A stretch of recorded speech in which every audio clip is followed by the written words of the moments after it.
I'm delighted to introduce this year's valedictorian, Casey Testweed.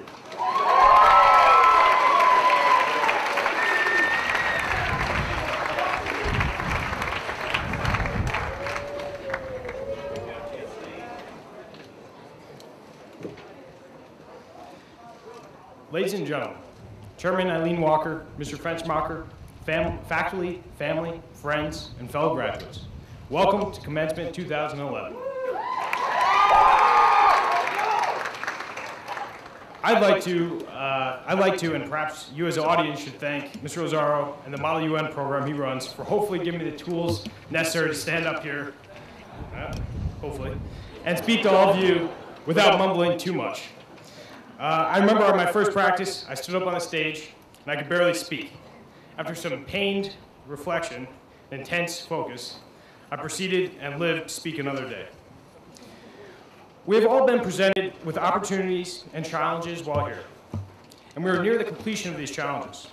Our time together is almost over, but the opportunities and challenges that lie ahead are limitless. We will finally leave the confines of our homes. We will finally be free of the structure that goes with adolescence. This freedom is exciting, but it can also seem daunting. Freedom entails choice. And what I've gathered from experience and speaking with others is that life is what you make of it. Vince Lombardi once said that the price of success is hard work and the determination that whether win or lose, we apply the best of ourselves to the work at hand. No one is going to be telling us that we must make headmaster's list any longer. We're going to have to make that choice for ourselves. Are we willing to commit ourselves to the work that excellence demands, to in fact strive for great things? Last year, the commencement speaker, Dr. Rosenfeld, harped upon the point that we're all truly fortunate to go to an institution such as Harvey, with teachers who are the best, and in his words, give us an education that is a beautiful blend of the arts, sciences, and humanities. He said that because we have been given such a great opportunity, that we must plan to give back. Reflecting on Dr. Rosenfeld's speech, his message is now clear to me. Harvey has given us such an extraordinary opportunity, have given us an opportunity to grow and the tools necessary to succeed. Harvey has created an atmosphere that is welcoming and conducive to our growth as learners and people. Whether it's Mr. Rosario teaching us how to speak in public the hard way, Mr. Seymour getting us to ask fundamental questions about existence and the meaning of life, Dr. Genesi teaching us demand shifts and supply shifts, but mostly demand shifts, or Mr. Kelly teaching us derivatives and the fundamental theorem of calculus. I feel I can state with absolute certainty that we have all been given the opportunity to grow intellectually, philosophically, and socially. We learned how to work, be organized, and how to be engaged. But what makes Harvey so peculiar is that it's like an extended family.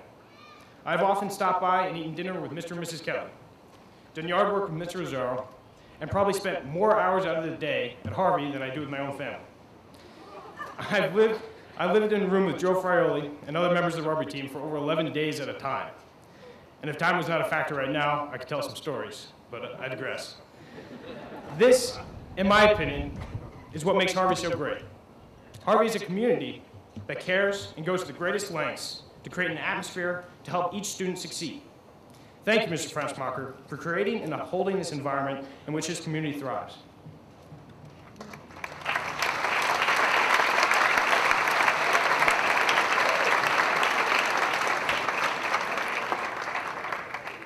I can accept failure, but I can't accept not trying, Michael Jordan once said. It is a strong belief of mine that the individual who strives for success by putting forth the greatest effort that their given ability will permit is a person who cannot lose. Surely they can be defeated in the physical contest. However, they are unconquerable when faced with the mental struggle. I feel that if a person strives to reach perfection in all facets of their lives, mentally, they will always reach excellence. The difference between a successful person and others is not lack of strength, not lack of knowledge, but rather lack of will. If you want something, go out and get it. Don't hold back. Before I came to Harvey, I was content with just going through the motions of life. I would go to school, never take any notes, and do all my work during class. I got decent grades. I always knew that effort was important, but as long as I completed everything that was due, I was satisfied. After my first marking period freshman year, I had a B in physics. I was in Mr. Lazzaro's advisory meeting. He looked me in the eye and he said, "Could you have done more?" I knew little about Mr. Lazzaro at the time, other than what others told me, which in fact was a bit intimidating. But knowing that I could have done more, I began to push myself. I worked hard, and when that was enough, I worked hard. I strove for perfection and only content when I reached excellence. Soon thereafter, it hit me. Vince Lombardi was serious when he said that the quality of a person's life is in direct proportion to their commitment to excellence, regardless of their chosen field of endeavor. If you told me that when I was in middle school, I probably would have agreed, but my agreement would have been coinciding with my field of recreational video gaming. I would have said to you, yeah, I'd love to win Madden, the football game, or Halo, the alien killing game. But I've come to realize that going through the motions of life is only so enjoyable. Playing video games is fun, but dedication to excellence is where true pleasure lies. What some people say is that work corrupts people and prohibits them from their true passions. It has enabled me to try new things, excel in areas I never thought I would be interested in. I was never involved in student organizations, never followed the news or politics. I just went through the motions of life.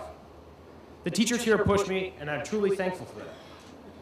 For when you begin to push yourself in any one field, it's contagious, and you begin to push yourself everywhere. Commitment to excellence. Whether you want to be an artist, banker, lawyer, or musician, it doesn't matter. Whatever path you take, be committed, be passionate, and work hard. We just crossed this stage and received our diplomas. We are aware that Harvey has provided us so much. However, on the descent of those stairs, we are facing a world that is a little less wholesome and inviting. We will no longer be able to ask Mrs. Stark for a late note, no matter how obscure and/or creative. We will no longer be able to stop by Miss B's warm office of pretzels and tears. On that last step, onto that grass. Sorry, Miss B.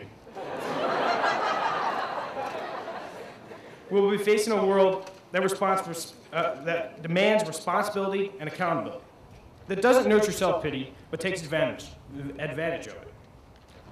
A world that doesn't care about punctuality on the premise that you learn from it, but rather that you're just punctual or you're out.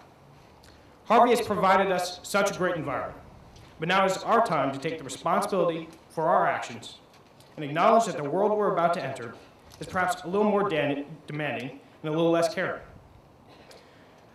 When we took this diploma, we leave the comfort of Harvey, and we have a choice to make. And no one is going to be telling us which is the right choice. No one will say that there are no worries and that we will always support you.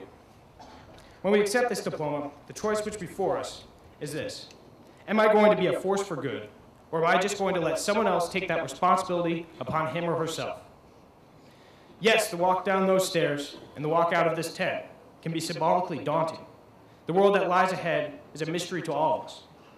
But let's go out there and make the most of the opportunities that being born in this democracy and receiving this diploma present. Because that's what Dr. Rosenfeld was talking about.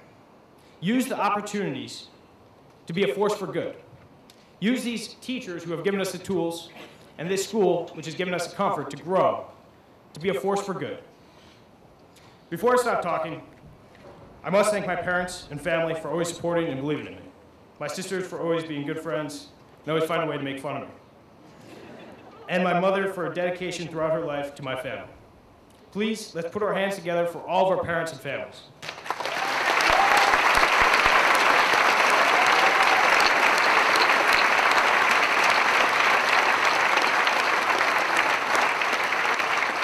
Because, truthfully, we have these opportunities in front of us. Hopefully we've taken advantage of the opportunities here. But our parents and families have worked so hard to make this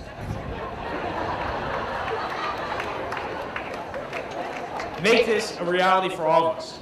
Make these opportunities that are before us a reality. So that's why I said that. I left out that other word, but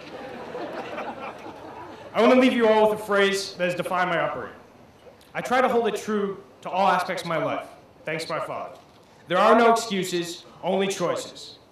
Let's choose to use this education to be a force for good. Be committed to excellence. And that means be prepared to be passionate and work hard in whatever endeavor you take on. Congratulations to us, class of 2011. We made it.